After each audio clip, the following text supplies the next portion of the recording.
ទាំងអស់គ្នាប្រហែលជាអាសាឮអ្នកលក់ប្រេងកាអូបគាត់តែងតែអួតថាប្រេងធម្មជាតិមិនប៉ះពាល់សុខភាពប៉ុន្តែបើសិនជាអ្នកនរគ្នាទៅសួរគាត់ថាតើផលិតមកពីណាធ្វើយ៉ាងម៉េច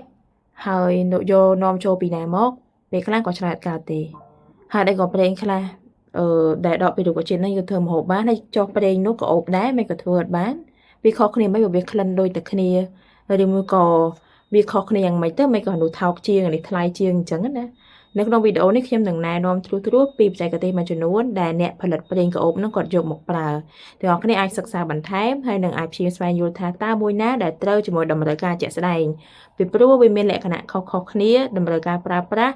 ការដែលប៉ះពាល់សុខភាពហ្នឹងក៏វាខុសគ្នាដែរតម្លៃក៏ខុសគ្នាឆ្ងាយដូចគ្នាវិធីដកប្រេងរុក្ខជាតិតាមបែបធម្មជាតិមាន4ទី1វិធីបំណិតទី2វិធីគៀប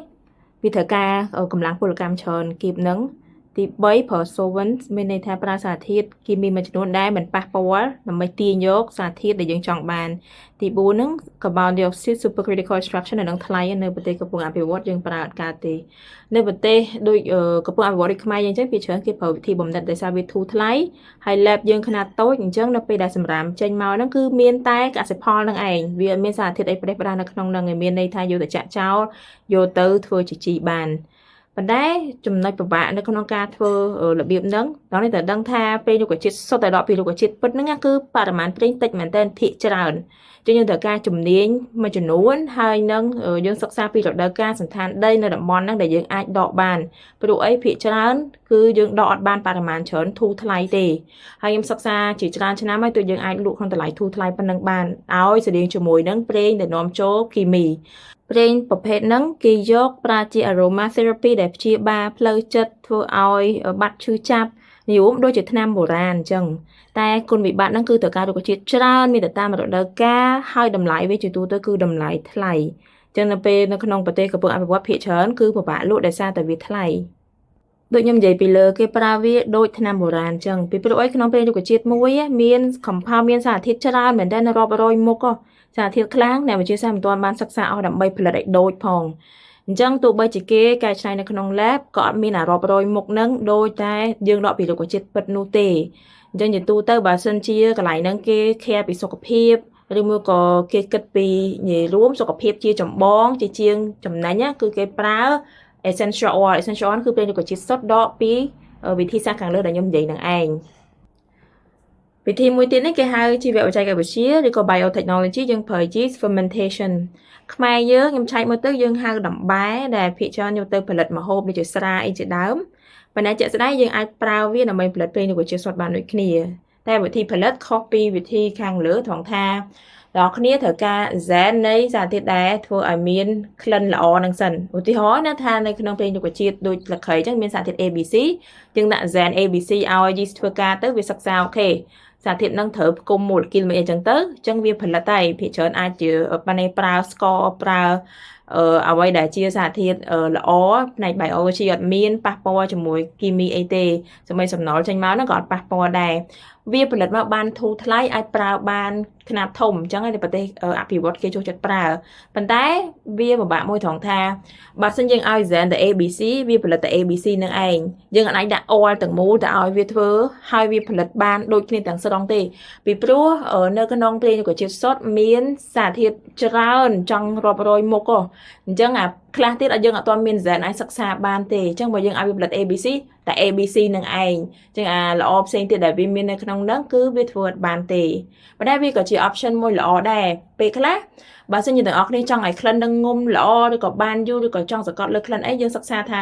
សារធាតុមួយណាដែលឲ្យក្លិននឹងល្អជាងគេអាចឲ្យយើងធ្វើការហើយយើង add វាបន្ថែមជាមួយនឹងវិធីសាស្ត្របំណិតពីខាងលើអញ្ចឹងណាអញ្ចឹងកន្លែងនេះក៏ជា option មួយដែរហើយផលិតផលមកវាអាចធូរថ្លៃដូចគ្នាតែគ្រាន់តែបើថាប្រៀបធៀបជាមួយប្រេងរុក្ខជាតិសុទ្ធបើយើងមានជម្រើសហើយយើងអាច afford បានយើងអាចទិញបានប្រេងរុក្ខជាតិសុទ្ធនៅតែជាជម្រើសល្អជាងតែគ្រាន់តែវាថ្លៃនិយាយរួម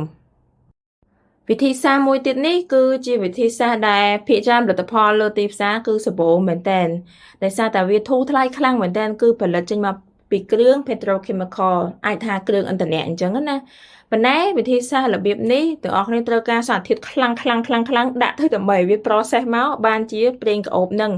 អ្នកខ្លះគាត់អាចគិតថាអូចុះ molecule ប្រេងហ្នឹងវាដូចតែគ្នាហ្នឹងក្លិនដូចតែគ្នាអីអញ្ចឹងណាប៉ុន្តែដល់តែដឹងថា process នៃការធ្វើចង់មិនចង់ក៏មាន residue មានន័យថាសំណល់មួយចំនួននៅក្នុងនឹងដែរហើយសំណល់ដែលចេញមកហ្នឹងក៏វាប៉ះពាល់បរិស្ថានដែរបើសិនអ្នកគ្នាប្រើប្រាស់សម្រាប់សុខភាពដូច aroma therapy ដែលខ្ញុំនិយាយពីលើអញ្ចឹង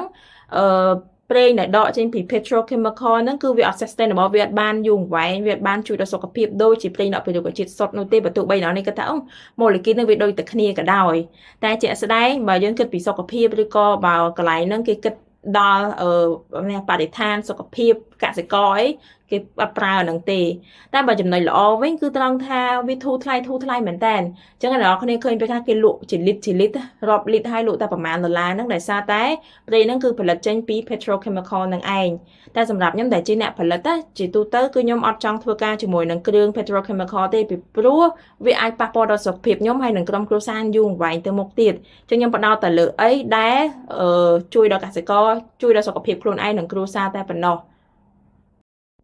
ខ្ញុំនិយាយចឹងអ្នកគ្នាប្រកាសជាឆ្ងល់ហើយចុះប្រទេសគេអ្នកមានសឹងអីគេប្រើតែអាហ្នឹងអ្នកគ្នាមូលហេតុដែលគេអត់ប្រើ essential oil ដកពីរុក្ខជាតិពិតហ្នឹងដោយសារតែវាថ្លៃរឿងធំគឺវាថ្លៃនិយាយរួម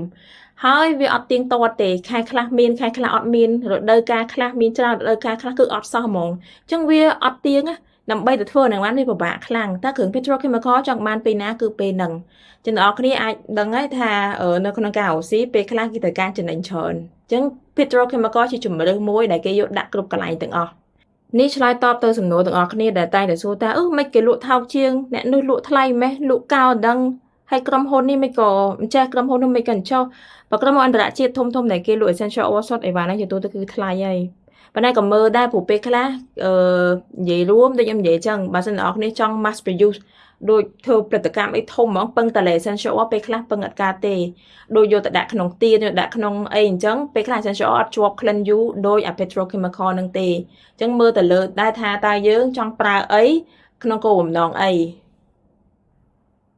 សរុបសេចក្តីមកពាក្យថាធម្មជាតិអត់មានអីញញ៉ៃច្រើនទេគឺដកចេញពីរុក្ខជាតិពិតសក្រីទាំងតោនក្រូចសើចទាំងតោនអត់មានន័យញញ៉ៃជាងនឹងទៀតទេមិនមែនតែរបស់នាំចូលមកសិតតែជារបស់ធម្មជាតិទេមិនមែនឲ្យតែក្លិនស្តៀងគ្នាសិតតែហៅតែក្លិនធម្មជាតិនោះទេធម្មជាតិមានន័យតែមួយនឹងគាត់អត់មានអីញញ៉ៃទេ